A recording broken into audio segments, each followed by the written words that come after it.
নমস্কার, চলছে চলবে রণজিতে আপনাদের সবাইকে স্বাগত। আপনাদের ভালো রাখা এবং এই সমাজকে ভালো করার উদ্দেশ্যেই এই প্রতিবেদনের অবতারণা। দেখুন, তৃণমূলের মধ্যেই গুঞ্জন শুরু হয়েছে যে আগ বাড়িয়ে দেবাংশু তৃণমূলের একটা বড় বিপর্যয়ের চিত্র সবার সামনে আনলো। এটা কেউ দেখতেও চায়নি, কিন্তু সে যেভাবে 21শে জুলাইয়ের পরে রাত 8:30 পৌনে 9টা নাগাদ যে লাইভটা করেছে এবং সেখানে যে তথ্য তুলে ধরেছে, তা থেকে এখন স্পষ্ট যে মমতা বন্দ্যোপাধ্যায়ের জনপ্রিয়তা কোন জায়গায় গিয়ে পৌঁছেছে, একেবারে তলানিতে গিয়ে পৌঁছেছে। আমি আপনাদের বলেছিলাম যে বিগত 10 বছর ধরে আমরা যে 21শে জুলাই দেখছি, সেই 21শে জুলাইয়ের হিসাবের ধারে কাছে যাবে না এবছরের 21শে জুলাই। ভিড় হয়েছে, কিন্তু বীর মমতা বন্দ্যোপাধ্যায়ের 21শে জুলাই একটা আবেগের অন্য নাম, এবং এখানে যুক্ত হয়েছে এখন সম্প্রতি 2-4 বছরের যে একটা ভালো জনপ্রিয়তা অভিষেক বন্দ্যোপাধ্যায়। সুতরাং দুজনে মিলে যে ভিড়টা আশা করা গেছিল তার ধারে কাছে যায়নি। এটা দেবাংশু সবার সামনে নিয়ে আসলো, এবং আমি আপনাদের আগে দেবাংশুর সেই ভিডিওটা একটুখানি ছোট করে দেখিয়ে নিই, তারপরে আপনাদের একেবারে তথ্য পরিসংখ্যান সম্পূর্ণ নিখুঁতভাবে দেওয়ার চেষ্টা করব। আগে একটু দেখে নিন দেবাংশুর ভিডিওটি।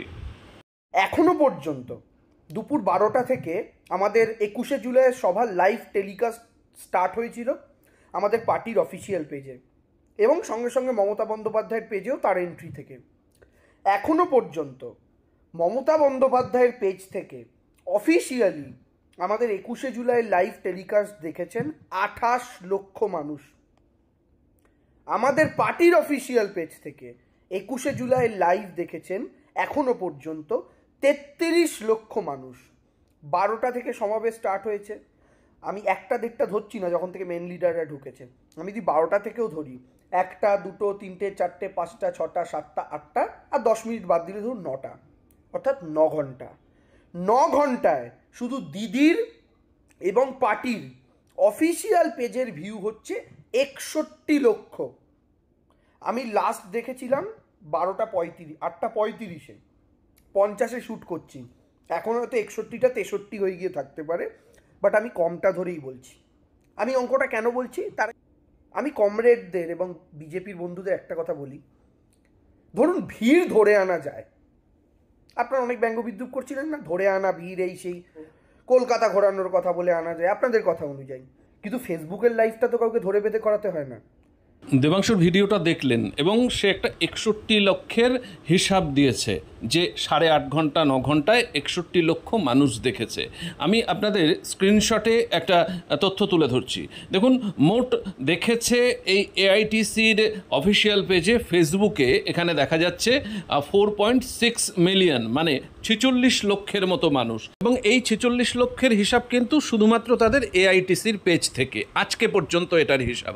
অন্যান্য আরও পেজের কথা দেবাংশু বলেছে, তো সব মিলিয়ে এরকম 1 কোটি 1.5 কোটি যাই হোক না কেন, কিন্তু আমি এই পেজের হিসাবটা আপনাদের একটু বোঝানোর চেষ্টা করি। দেখুন, এই 46 লক্ষের মতো মানুষের মধ্যে দেখুন লাইক করেছে কতজন, 72K, মানে 72,000-এর মতো লাইক করেছে। তার মানে কত পার্সেন্ট লাইক করলো? টোটাল 46 লক্ষ মানুষ দেখেছে, লাইক করেছে 72,000, তাহলে ওই 1.5%-এর কাছাকাছি লাইক করেছে। এটা আর একটা হিসাব দিচ্ছি, দেখুন এবার স্ক্রিনশটে, যে এই এআইটিসির অফিসিয়াল পেজের ফলোয়ারের সংখ্যা কত? প্রায় 16 লক্ষ, 1.6 মিলিয়ন। আমি যদি ধরে নিই যে এই সমস্ত ফলোয়ারেরা এই ভিডিওটা দেখেছে, কারণ যারা এই যে কোনো সভা সমাবেশে যায় এবং তারা যদি তার ফলোয়ার থাকে, নিশ্চয়ই বাড়িতে এসে বা সেখানে বসেও অনেকে এই ভিডিওটা দেখতে পারে। যদি তারাও দেখে থাকে, ফলোয়ারদের কত পার্সেন্ট? মোট ফলোয়ার 16 লক্ষ, তার মধ্যে লাইক এসেছে 72,000, মানে কত পার্সেন্ট হলো? 5%ও না, 4.5%-এর মতো। দেখুন, দেবাংশু উচ্চ মেধাসম্পন্ন ব্যক্তি না, সেটা তার কথাবার্তায় বোঝা যায়। সে ওই তার যে বিভিন্ন বক্তৃতায় ওই কবিতাগুলো আওড়ায়, ওই এপাং ওপাং ঝপাং থেকেই অনুপ্রাণিত, একেবারে বালখিল্য টাইপের কবিতা আওড়ায়। সেখান থেকে বোঝা যায় যে শিক্ষাটা অতটা বেশ ভালো মেধার ছিল না। তো এই হিসাবটা দিতে গিয়ে লেজে গোবরে হয়েছে নিজের দলের মধ্যেই। এখন তাকে বোকা, বলদ, গাধা, গবেট, মূর্খ এরকম বলেই ডাকছে। আমি এবার বলছি, দেখুন আমরা যারা এই ধরুন ইউটিউব করি বা ফেসবুক যারা করে, তাদের যারা ফলোয়ার থাকে বা যাদের সাবস্ক্রিপশন যাদের থাকে, তাদের আমরা মোটামুটি ধরে নিই যে 10 থেকে 20%, 25% সমর্থনটা পাবো।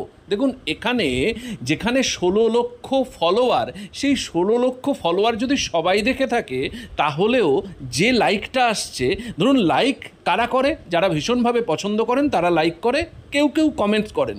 সুতরাং এখানে দেখুন ফলোয়ার 16 লক্ষ, লাইক পড়েছে মোট 72,000, মানে 4.5% মতো, মানে 10%ও যায়নি। এবার আমি বলি, দেবাংশু বলছিল 61 লক্ষ মানুষ ওইটুকু সময়ের মধ্যে দেখেছে, মানে দেখা মানেই মমতা বন্দ্যোপাধ্যায়ের জনপ্রিয়তা বিরাট জায়গায় পৌঁছে গেল, এত মানুষ দেখছে, এটা তিনি এই তার হিসাব থেকে বোঝাতে চেয়েছিলেন। তাহলে যারা দেখলেন তাদের কত অংশ এটাকে পছন্দ করলেন? তো দেবাংশু তো দেখার হিসাবটা করেছে, কিন্তু পছন্দ কারা করেছে সেই হিসাবটা করেছে। গতকাল ওই দিলীপ ঘোষের কোনো একটা ভিডিও ভাইরাল হয়েছে, এই ভাইরালে প্রচুর লক্ষ লক্ষ মানুষ দেখেছে। তাহলে কি দেবাংশু বলবে যে এই লক্ষ লক্ষ যে মানুষরা দেখলো এটা মজা নিল, না দিলীপ ঘোষকে সমর্থনের জন্য এই ভিডিওটা দেখলো? দেখুন আমাদের ফেসবুক এবং ইউটিউবের একটা অ্যালগরিদম বলে কথা আছে। কিভাবে সেটা নির্ধারিত হয়? আপনার ভিডিওটা কত মানুষ দেখছে, লাইক করছে কত মানুষ এবং শেয়ার করছে কত মানুষ, তার মানে এটার প্রতি সাধারণ মানুষের আগ্রহ রয়েছে। সেই অনুযায়ী ইউটিউব বা ফেসবুক থেকে এটার রিচ নির্ধারিত হয় এবং মানুষের কাছে রেকমেন্ড করা হয়। সুতরাং এখানে যখন দেখা যাচ্ছে আমার ফলোয়ার এত 16 লক্ষ, লাইকই কেউ করছে না, দেবাংশুর কথা অনুযায়ী 61-63 লক্ষ মানুষ দেখলো, অথচ কেউ পয়সা লাগে না যে লাইক, একটা থামস আপ দিতে, একটা লাইক করতে বা রিয়াকশান দিতে কোনো রকম পয়সা লাগে না। সুতরাং তাও দিচ্ছে না। মমতা বন্দ্যোপাধ্যায়ের এই কঠিন সময়ে ভাবুন এত লোক দেখছে, যদি মমতা বন্দ্যোপাধ্যায়কে ভালোবেসেই থাকে, এই আরজিকর থেকে শুরু করে কসবা ল কলেজ প্রত্যেকটা জায়গায়, এবং এই চাকরিহারারা যেভাবে মমতা বন্দ্যোপাধ্যায়ের উপর বিষোদ্গার করছে এই সময়, যারা তাকে তার শুভাকাঙ্ক্ষী, তারা তো নিশ্চয়ই একটা অন্তত লাইক করবে, শেয়ার করবে, প্রচুর মানুষ এটার প্রতি সলিডারিটি দেখাবে, সেটাই তো স্বাভাবিক। কিন্তু এটা এই গবেট মাথায় আসেনি দেবাংশুর। এই কারণে দেবাংশু একেবারে লেজে গোবরে রাস্তাঘাটে তাদের দলের অন্দরে তাকে গবেট মূর্খ বলে ডাকছে, আমি আগেই বললাম। এবং মমতা বন্দ্যোপাধ্যায়ের এই যে একেবারে জনপ্রিয়তার তলানিতে গেছে, চোখে আঙুল দিয়ে দেখিয়ে দিয়েছে। দেখুন মমতা বন্দ্যোপাধ্যায় 2026-এর নির্বাচনে কঠিন থেকে কঠিনতর অবস্থায় পৌঁছে গেছে, কিন্তু বিরোধীরা এক নেই। তাই সেই সুযোগে আবার মমতা বন্দ্যোপাধ্যায় জিতবে কিনা সেটা আমরা বলতে পারবো না আগাম, কিন্তু এটুকু বলতে পারি যে মমতা বন্দ্যোপাধ্যায়ের বিরুদ্ধে বড় জনমত গঠিত হয়ে গেছে। যে পার্সেন্টেজ অফ ভোট নিয়ে তিনি নির্বাচনে জিতে এসেছিলেন তার ধারে কাছে পৌঁছাতে পারবে না, কিন্তু ভোট বিভাজনের খেলা আবার শেষ আটিটা তিনি হাসবেন না, এ কথাটাও আমরা বলতে পারবো না। সুতরাং বিরোধীদের এখানে বিরাট কনস্ট্রাকটিভ রোল নিতে হবে, তাদের বিরাট দায়িত্ব পালন করতে হবে। যদি এই পশ্চিমবঙ্গের মানুষকে ভালো রাখতে চায়, পশ্চিমবঙ্গের মানুষের জন্য কিছু ভালো করতে চায়, তাহলে নিজেদের বোধটা এবং এই আগামী প্রজন্ম যারা বেড়ে উঠছে তাদেরকে একটা সুন্দর পশ্চিমবঙ্গ উপহার দেওয়ার জন্য সচেষ্ট হতেই হবে। দেবাংশুর হিসাব আপনাদের দিলাম, কেমন লাগলো, সঠিক লাগলো কিনা, যদি ভালো লাগে তাহলে লাইক শেয়ারের মধ্য দিয়ে এবং কমেন্টসের মধ্য দিয়ে আমাদেরকে জানান। ভালো থাকবেন, পরবর্তী প্রতিবেদনের জন্য অপেক্ষা করবেন। ধন্যবাদ।